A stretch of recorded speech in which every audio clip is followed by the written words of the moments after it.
Next up, we're going to take a more in-depth look at the filter section on the Mother 32.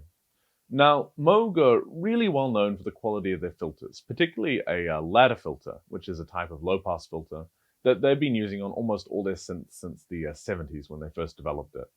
Now, the ladder filter has this really characteristic kind of warm, creamy, thick sound, and also takes to overdrive distortion really well, particularly if the resonance is turned up and played with. In addition to that, the resonance can go so high that the filter goes into something called self-oscillation, where essentially it produces a really pure sine wave and functions as an oscillator rather than a filter, which has a lot of really interesting creative applications. So to start with, let's take a look at what the filters are actually doing to the sound. If we go over to the Mother here, and we make sure we're in low pass mode by switching this switch to the bottom, and turn the cutoff control all the way to the right, we're basically going to have no impact on the sound.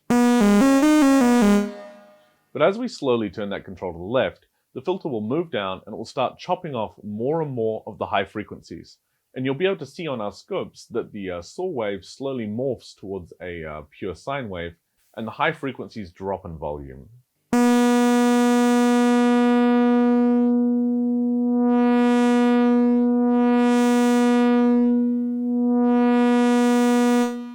If we switch into high pass mode, we get almost the exact opposite. As we move the filter up, instead of moving the filter down, we chop off more and more of the low frequencies.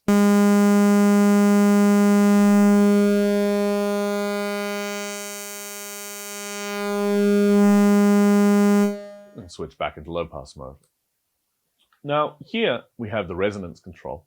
And the resonance on a filter is basically this emphasis or peak around the point where the filter is currently cutting off the frequencies or cutting off the higher frequencies. So as we drive the resonance up and move the filter around, you'll actually be able to see very clearly what's happening and what's actually changing in the sound.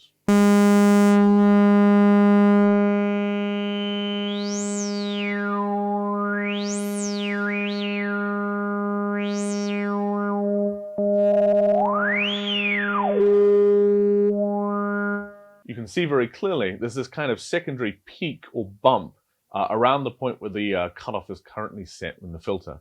And this can be used in all sorts of creative ways. It can just brighten up the sound of a filter a little bit, or it can add this bite or overdrive or this kind of nasally warbling sound that's very characteristic of things like sort of old school acid techno and stuff were really all about this weird filter sound.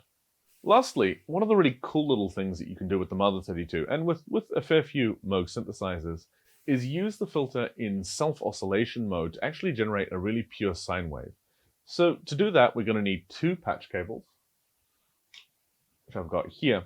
We're going to put the first into the external audio connection here, but without plugging the other end into anything. What this does is bypasses the noise input on this right-hand side of the mix control here, and means we get absolutely nothing when we play the synth. So essentially, we've muted the oscillator section entirely. What this means is, as we bring the resonance up, we'll actually start to produce a self-oscillation, feedback-based sine wave. And